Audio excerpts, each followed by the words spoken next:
दोस्तों, M&C education welcomes you all.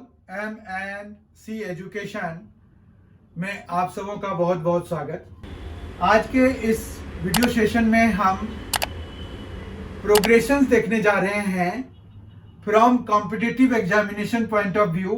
That means हम quantitative aptitude का एक बहुत ही इंपॉर्टेंट टॉपिक लेने जा रहे हैं, वो है प्रोग्रेशंस। प्रोग्रेशंस क्या होते हैं और प्रोग्रेशंस में जो हमें देखना है वो क्या है। बिना कोई देरी किए आज का सेशन शुरू करते हैं। प्रोग्रेशंस बेसिकली क्या है कि अगर आपके पास इस तरह का है सीक्वेंस को आप प्रोग्रेशन कर सकते हैं। मतलब सीक्वेंस ऑफ नंबर है, सीक्वेंस ऑफ कोई लेटर्स हैं, उस तरह के जो भी बनेंगे उनको हम प्रोग्रेशंस कह सकते हैं। पर क्वांटिटेटिव पॉइंट ऑफ व्यू से अगर आप इसको देखेंगे तो सीक्वेंस को ही हम प्रोग्रेशन कहते हैं। ठीक है, ये जो है हमारे डिफरेंट क्लासेस में सीक्वेंसेस एंड सीरीज के नाम से भी जाना जाता है, या कई जगहों पे ये प्रोग्रेशंस के नाम से जाना जाता है। इसके मेनली 3 पार्ट्स हैं हमारे पास प्रोग्रेशन के। एक है एपी मतलब अरिथमेटिक प्रोग्रेशन, दूसरा है जीपी मतलब ज्योमेट्रिक प्रोग्रेशन, और तीसरा है एचपी यानी कि हार्मोनिक प्रोग्रेशन। हम इन तीनों को देखेंगे आज के इस सेशन में। पहला हमारा जो है वो है एपी अरिथमेटिक प्रोग्रेशन। तो अरिथमेटिक प्रोग्रेशन बेसिकली क्या है?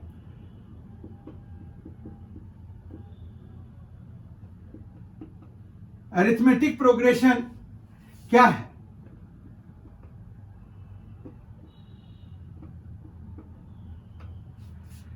तो इसका अगर हम देखें तो कोई भी प्रोग्रेशन जिसमें कि जनरल जो रिप्रेजेंटेशन है टर्म्स का वो A plus D, A plus 2d, A plus 3d and so on है, अगर तो ये जो है आप इसको इस तरह से चलेंगे n-1d तक, और फिर इसके बियॉन्ड भी आप जा सकते हैं। तो ये जनरल रिप्रेजेंटेशन हो गया किसी भी अरिथमेटिक प्रोग्रेशन का। ठीक है, आपको समझ में आ गया होगा कि अरिथमेटिक प्रोग्रेशन में हमारा बेसिकली क्या होता है। अगर हम इसको एग्जाम्पल के तौर पे देखें तो ये अगर मान रखिए कि 2 है, 5 है, 8 है, 11 है एंड सो ऑन हो गया। इस तरह से ये देखिए यहां पर क्या है कि 2 + 3 5 मिल रहा है, 5 + 3 8 मिल रहा है, 8 + 3 तो 11 मिल रहा है। इस तरह से हम अगर बढ़ते जाएंगे तो हमें जो है ये एक अरिथमेटिक प्रोग्रेशन हमें मिल जाएगा। इसमें क्या हुआ कि हमारे पास कोई भी टर्म जो है 2 कॉन्जिक्यूटिव टर्म्स में एक फिक्स्ड डिफरेंस होता है, जिनको कि हम कॉमन डिफरेंस कहते हैं और डी से डिनोट कराते हैं। तो यहां पर क्या है बेसिकली कि कॉमन डिफरेंस होता है। ठीक है, तो जब भी आपके पास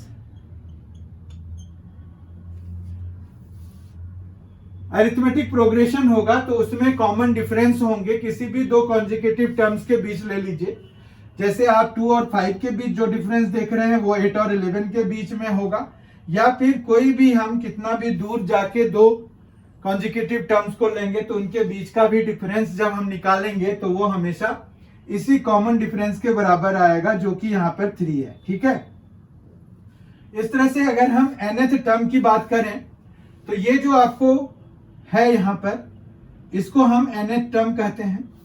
तो हमारे पास nth टर्म को अगर लिखना हो तो हम कैसे लिखेंगे nth टर्म को?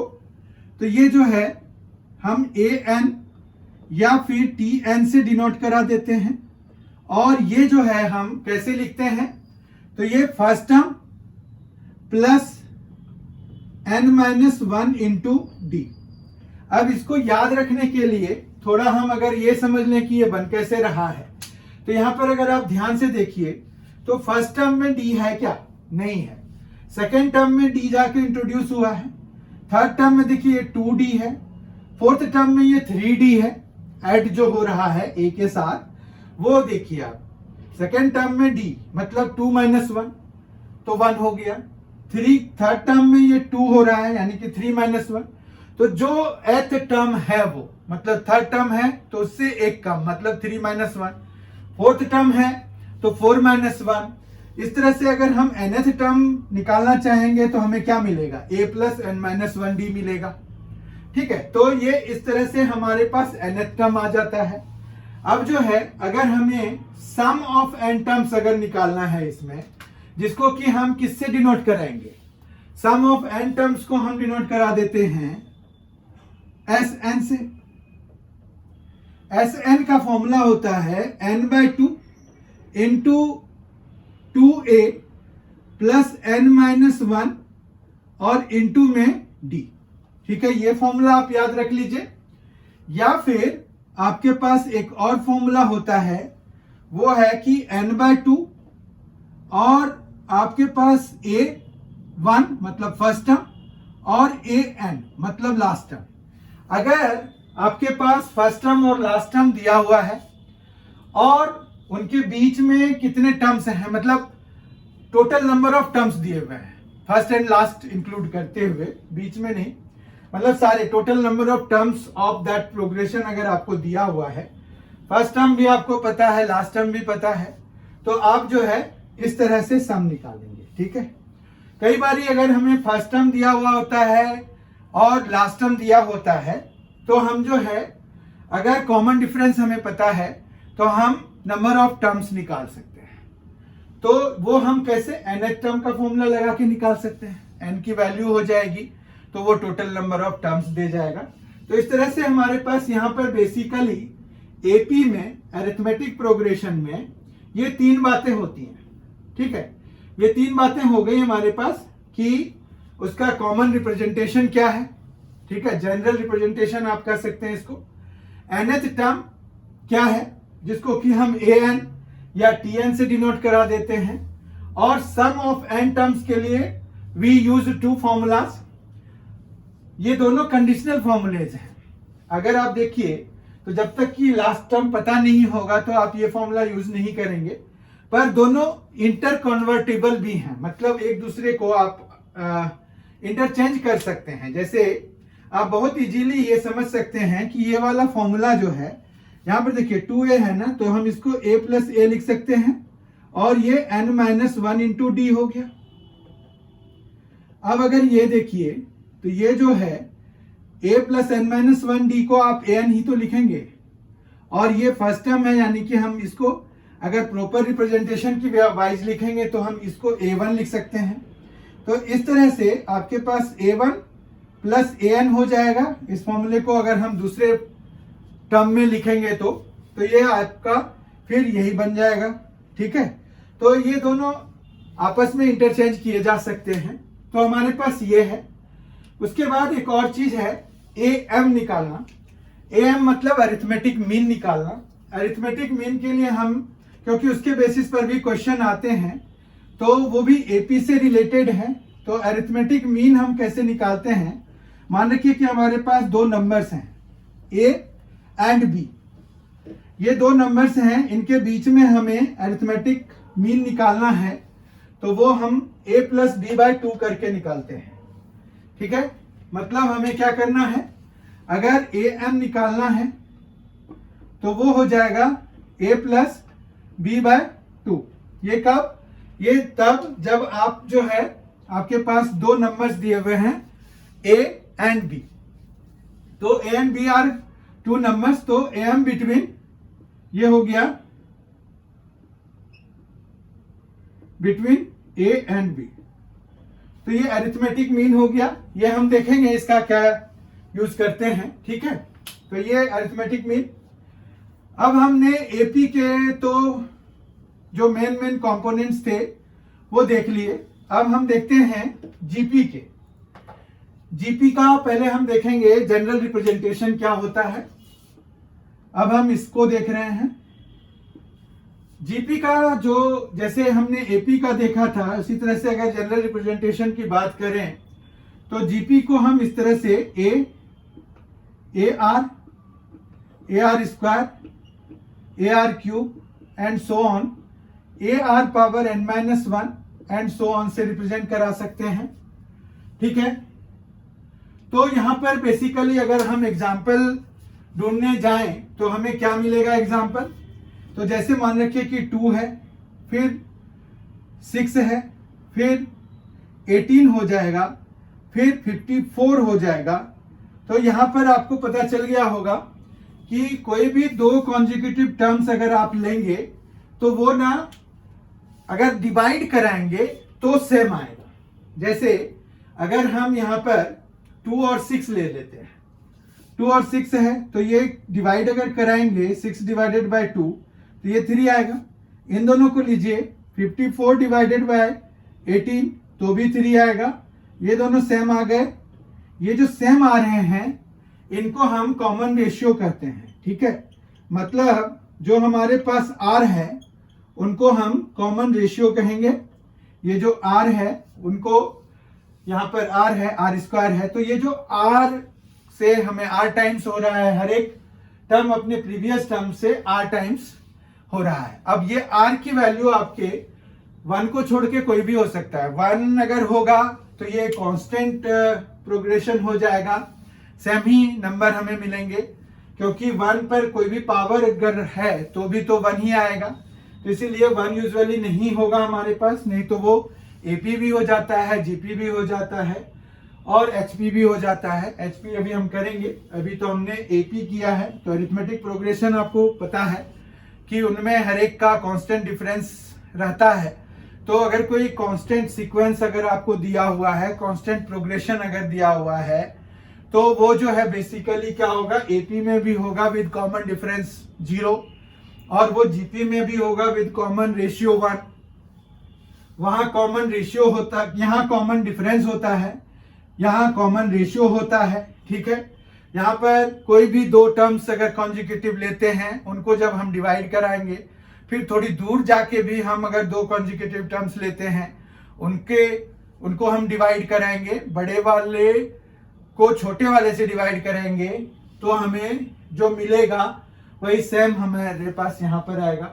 या फिर मतलब इन दैट ऑर्डर आप कर सकते हैं। ठीक है, जैसे बाद वाले को हम पहले वाले से डिवाइड कराएं या पहले वाले को भी बाद वाले से करा सकते हैं, तो भी हमें रेशियो सेम मिलेगा, लेकिन हमें दोनों में सेम ही ऑर्डर रखना पड़ेगा। ठीक है, आई होप आपको ये समझ में आ गया होगा कॉमन रेशियो का कंसेप्ट क्या है। तो इसका मतलब ये हो गया कि ये जनरल एग्जांपल हो गया। अब जो है हमारे पास दूसरा जो होता है वो है nth टर्म।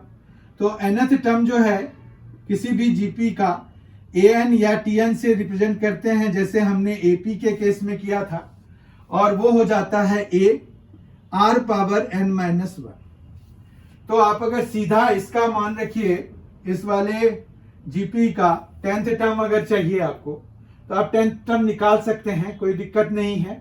यहाँ पर कॉमन रेशियो कितना है, 3 है। तो आप जब इसका 10th टर्म निकालना चाहेंगे तो मतलब आप बेसिकली a10 निकालना चाहेंगे। a10 आपका हो जाएगा फर्स्ट टर्म मतलब 2 इंटू कॉमन रेशियो 3 है और पावर में 9 है। We are not going to calculate this, but this will be the 10th term. मतलब हम 10th टर्म डायरेक्टली निकाल सकते हैं। फिर हमारे पास इनके जो सम होते हैं वो देखते हैं कि कैसे हम निकालेंगे सम। तो सम निकालने के लिए हम क्या करेंगे, यहां पर देखिए Sn से डिनोट कराएंगे सम ऑफ n टर्म्स। तो सम ऑफ n टर्म्स जब हम डिनोट कराते हैं तो वो होता है a into r power n-1 upon r-1, या फिर यही होता है a into 1 minus r power n और अपॉन में 1 माइनस आर। ठीक है, तो ये जो है दोनों ही फॉर्मूले हम यूज करते हैं। यहां पर r जो है इस केस में r 1 से बड़ा होता है, यहां पर r जो है 1 से छोटा होता है। ठीक है, तो ये दोनों कंडीशंस जो भी सेटिस्फाई हो रहा हो वो फॉर्मूला हम लगा देते हैं sum of n terms of a GP के लिए। तो ये हो गया।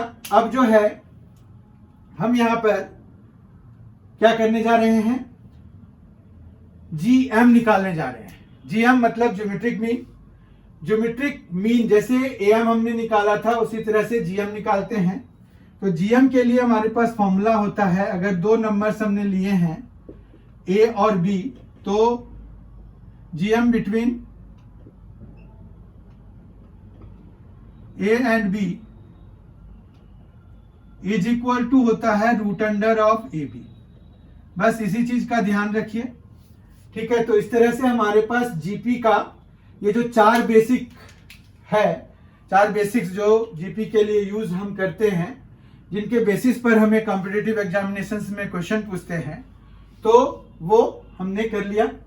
एपी के भी 4 पॉइंट्स हमने कर लिए, जीपी के भी कर लिए। अब हम एचपी पे आ रहे हैं। हमें एचपी का फुल फॉर्म पहले देखना है। जैसे एपी का अरिथमेटिक प्रोग्रेशन है, जीपी का ज्योमेट्रिक प्रोग्रेशन है, और एचपी का हार्मोनिक प्रोग्रेशन होता है उसी तरह से। एचपी पर जाने से पहले हम जीपी में एक और टाइप होता है वो देख लेते हैं। जीपी में जो है एक टाइप होता है इनफिनाइट जीपी, मतलब उसमें नंबर ऑफ टर्म्स जो है इन्फिनिटी होता है, मतलब बहुत सारे टर्म्स होते हैं उनमें, ठीक है। तो ऐसे जीपी जिनमें कि नंबर ऑफ टर्म्स बहुत सारे होते हैं उनको हम इनफिनाइट जीपी कहते हैं। और इनफिनाइट जीपी के केस में जो सम होता है वो बहुत ही आसान होता है। Sum to infinity, infinite terms S infinity से मान रखिए हम डिनोट करा देते हैं, तो ये होता है a बाय 1 माइनस आर। अब इन्फिनाइट जीपी में एक चीज का आप ध्यान हमेशा रखिएगा कि r जो है यहाँ पर 1 से छोटा होगा हमेशा, ठीक है। तभी आप जो है उसका सम निकाल सकते हैं। r अगर 1 से बड़ा हुआ, बेसिकली r की वैल्यू आपकी यहाँ पर मॉड r की वैल्यू कहिए 1 से छोटी होनी चाहिए। इसके से अगर वो बड़ा हो गया तो मतलब बियॉन्ड चला गया, तो फिर इसका सम जो है इन्फिनाइट ही हो जाता है, ठीक है। तो इस चीज का आपको ध्यान रखना पड़ेगा। इन्फिनाइट जीपी के बेसिस पर भी क्वेश्चन पूछे जा सकते हैं। तो first term by 1 minus r, और मॉड आर लेस देन 1 का मतलब हो गया कि -1 से 1 के बीच में इनका जो आर की वैल्यू है, कॉमन रेशियो जो है वो आपका -1 से 1 के बीच में लाई करना चाहिए, ठीक है। इस तरह से हमने अब जो है जीपी के सारे कवर कर लिए। अब जो है हम आ जाते हैं एक बहुत ही इंपॉर्टेंट जो प्रोग्रेशन बचा हुआ है अभी हमारा, वो है एचपी। एचपी में भी इसको हम क्या कहते हैं, हार्मोनिक प्रोग्रेशन कहते हैं। हार्मोनिक प्रोग्रेशन बेसिकली क्या है? हार्मोनिक प्रोग्रेशन ऐसे प्रोग्रेशन को कहते हैं जिनका कि रेसिप्रोकल अरिथमेटिक प्रोग्रेशन में चेंज हो जाता है। मतलब जैसे अगर आप मान रखिए कि 1 है, 2 है, 3 है, 4 है, 5 है, तो ये क्या है? ये एपी है। तो अगर हम इनके रेसिप्रोकल्स लें 1 by 1, 1 by 2, 1 by 3, 1 by 4, 1 by 5, तो ये जो है हमारे पास एचपी हो जाएगा, हार्मोनिक प्रोग्रेशन हो जाएगा, ठीक है। ये समझ में आ गया। तो हम जो है अगर देखें तो यहाँ पर क्या है कि रेसिप्रोकल निकाल करके हमें पता करना पड़ता है कि कोई भी एचपी में है कि नहीं है, हार्मोनिक प्रोग्रेशन में है कि नहीं है, ठीक है। बाकी हम जो है जैसे ही एपी में उसमें कन्वर्ट कर देंगे तो हमें इसका nth टर्म भी निकाल पाएंगे। ऐसे अभी इसके लिए अगर हम देखें तो nth टर्म तो 1 बाय n है, पर ये कोई फॉर्मूला नहीं है। Don't you confuse it with the general formula for nth term. General formula नहीं है ये। जनरल फॉर्मूले के लिए आपको वही करना पड़ेगा कि nth टर्म जो आपका एपी का होता है, तो यहाँ पर जो है फर्स्ट टर्म जो भी होगा उसके हिसाब से फिर हमें निकालना पड़ेगा। तो nth टर्म हम जो है यूजुअली एपी में कन्वर्ट करके ही निकाल लेते हैं एचपी के लिए, ठीक है। तो हमारे पास यहाँ पर जो सबसे महत्वपूर्ण है एचपी के पॉइंट ऑफ व्यू से वो ये है कि अगर हमें कोई एचपी दिया हुआ है, उसका अगर हमें फर्स्ट टर्म ए है और सेकेंड टर्म मतलब कोई दो टर्म्स दिए हुए हैं, ए और बी दिए हुए हैं, तो उनके बीच में अगर हमें एच एम डालना है, हार्मोनिक मीन डालना है, तो हार्मोनिक मीन हम जो है वो कैसे कर सकते हैं, तो ये हो जाता है हमारे पास 1/a प्लस 1/b/2। यहां पर भी देखिए ये am का फॉर्मूला लगा हुआ है, क्योंकि 1/a फर्स्ट टर्म होता है, 1/b सेकेंड टर्म होता है और अपॉन में 2 कर दिया। hm जो है इसका रेसिप्रोकल होगा, ठीक है। तो 1 अपॉन में हम ये करेंगे, तो ये देखिए जब आप इसको सॉल्व कराएंगे तो ये जो है am का पार्ट बना था और फिर हम उसका रेसिप्रोकल लेंगे तो वो जाके hm देगा, तो ये हो जाएगा हमारे पास 1 ये जब हम एलसीएम वगैरह लेंगे तो ये आ जाएगा b plus a bye 2ab, ठीक है। यही ये चीज ऊपर चला जाएगा तो ये आ जाएगा 2ab by a plus b लिख देते हैं इसको फॉर सिंप्लिसिटी या सिमेट्रिक पर्पस के लिए। तो ये होता है हमारे पास hm between a and b, मतलब हमें अगर a एक दिया हुआ है, दूसरा टर्म b दिया हुआ है, मतलब दो टर्म्स दिए हुए हैं जो कि हार्मोनिक प्रोग्रेशन बना रहे हैं, मतलब हार्मोनिक प्रोग्रेशन के दो टर्म्स दिए हुए हैं, तो उनका हम अगर हार्मोनिक मीन निकालना चाहते हैं तो हमें 2ab by a plus b formula होता है उसको निकालने के लिए, ठीक है। तो इस तरह से हमने हार्मोनिक मीन का भी देख लिया।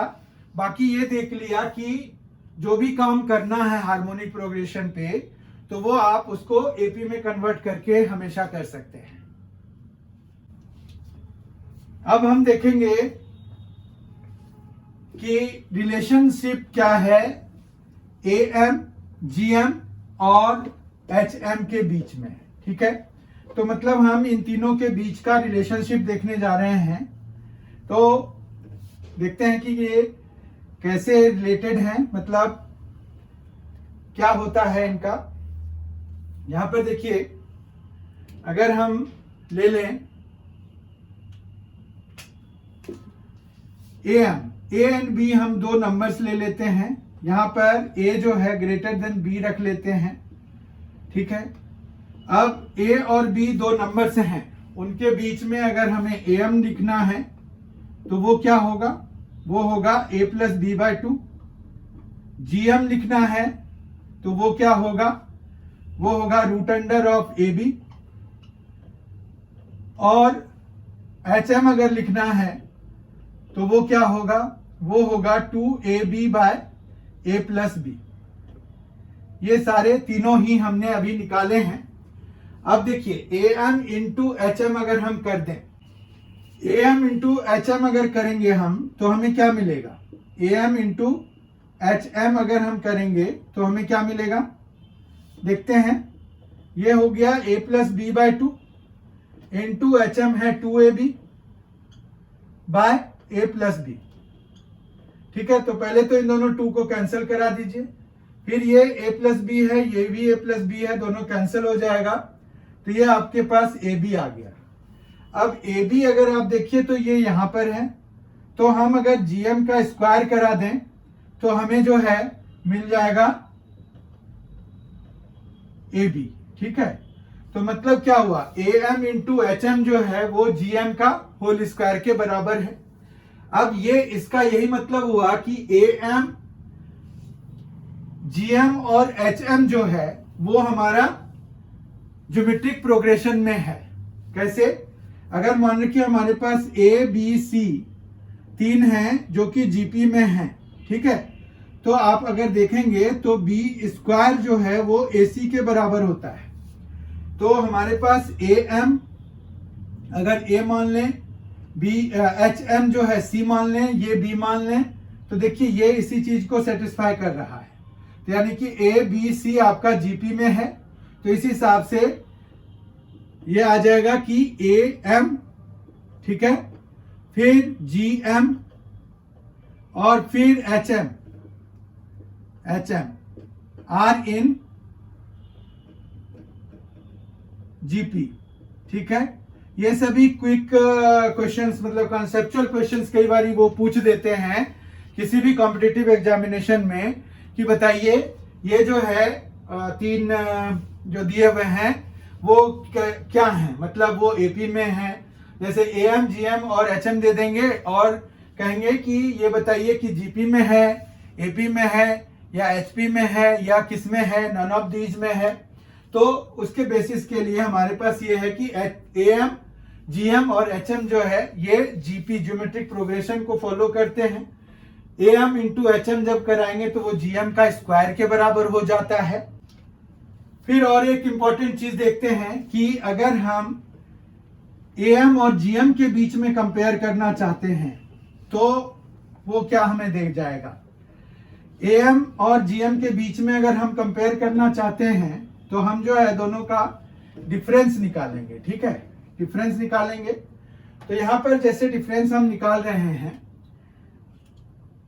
AM माइनस GM कर देते हैं, AM माइनस GM, और यहां पर भी हमने वही रखा हुआ है कि AB दो नंबर से हैं, A जो है B से बड़ा है, ये हमने रखा हुआ है। ठीक है, AM माइनस GM अगर कराएंगे तो ये आ जाएगा A plus B/2 minus GM होता है रूट अंडर ऑफ AB। ठीक है, अब जब हम इनको माइनस कराएंगे तो A plus B minus twice of root under of AB आ जाएगा और अपॉन में 2 आ जाएगा। अब जो है ये A को आप रूट अंडर A का स्क्वायर लिख सकते हैं, B को आप रूट अंडर B का स्क्वायर लिख सकते हैं, -2 root under of A into root under of B और अपॉन में 2। इस तरह से ये जो है क्या बन जाएगा, root under A minus root under of B का होल स्क्वायर हो जाएगा और अपॉन में 2 आ जाएगा। तो अगर आप ध्यान से देखिए तो ये जो है ये वही हो गया x square plus Y square minus 2xy, तो x माइनस वाई का होल स्क्वायर हो गया, उसी के बेसिस पर हमने लिखा। तो ये जो है स्क्वायर है किसी चीज का तो ये हमेशा ग्रेटर देन 0 होगा क्योंकि हमने A B से बड़ा माना हुआ है। अगर वो नहीं भी ये वाली चीज हटा भी देते तो भी हमारे पास ये आ जाता ग्रेटर देन 0, लेकिन फिर क्या है कि अगर हम ये कंडीशन नहीं रखेंगे तो 0 होने का चांसेस बनता है, तो वो हमने यहां से हटा दिया, मतलब A ग्रेटर देन B रखा, इसलिए ये क्या होगा कि हमेशा ग्रेटर देन 0 होगा। इसका मतलब ये हो गया कि AM माइनस GM जो है वो क्या हो गया, ग्रेटर देन 0 हो गया। तो इसका मतलब ये हो गया कि AM जो है वो ग्रेटर देन GM हो गया। ठीक है, तो किसी भी दो नंबर्स के लिए ये रिजल्ट हमेशा वैलिड है। और फिर आज के सेशन का हम आखिरी रिजल्ट देखते हैं कि GM और HM के बीच में इस तरह का रिलेशन क्या होगा। GM और HM के बीच में हमने अभी देखा कि AM जो है GM से बड़ा है। अब हम देखते हैं कि GM और HM में कौन बड़ा है, तो फिर उससे हम कंपेयर कर पाएंगे। तो यहां पर जो है तीनों में कंपेयर हो जाएगा। तो यहां पर अगर GM देखें तो GM माइनस HM कर लेते हैं, तो GM है रूट अंडर ऑफ AB और HM है 2AB by A plus B। ठीक है, ध्यान रखिए। अब जो है अगर देखें यहां पर तो कौन बड़ा है कौन छोटा है इसकी बात अगर करें तो हम एलसीएम ले लेते हैं, A प्लस B ले लेते हैं। ठीक है, अब जो है यहां पर root under of AB common ले लेते हैं तो ये आ जाएगा A प्लस B और -2 रूट अंडर ऑफ AB। आप देखिए बहुत ध्यान से कॉमन लीजिए इनको। हमने एलसीएम भी लिया है, एलसीएम लेंगे तो A प्लस B आ जाएगा, A प्लस B यहां लिख दिया। फिर रूट अंडर AB दोनों में कॉमन भी ले लिया तो ये एक यहां पर आ गया, तो a प्लस बी जो हमारा एलसीएम के बाद आएगा, जो इससे मल्टीप्लाई होगा, वो हमारा यहां पर आ गया, और -2 और ए बी अब जो है रूट अंडर ए बी बन गया। तो ये जो है अभी हमने किया था कि ये root under of A minus root under of B का होल स्क्वायर होता है, और अपॉन में ए प्लस बी है। ठीक है, ये समझ में आ गया।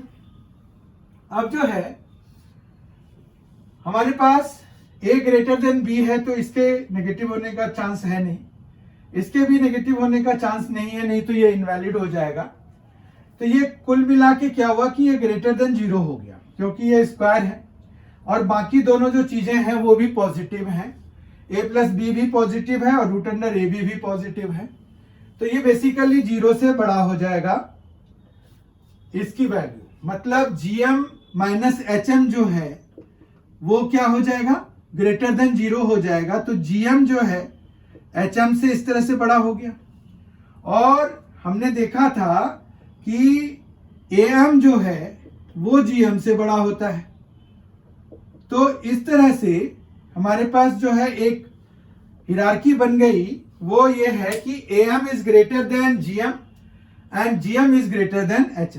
ठीक है, तो ये हो गया am is greater than gm is greater than hm।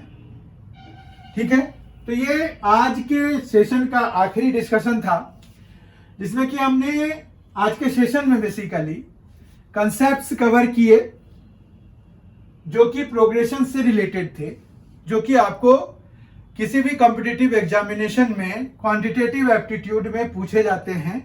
Progression से रिलेटेड क्वेश्चंस जिसमें भी पूछे जाते हैं, तो उनमें यही मेनली पूछते हैं। 3 तरह के प्रोग्रेशंस होते हैं, AP, GP and HP. AP क्या होता है, जीपी क्या होता है, एचपी क्या होता है, वो सारे हमने डिस्कस कर लिए।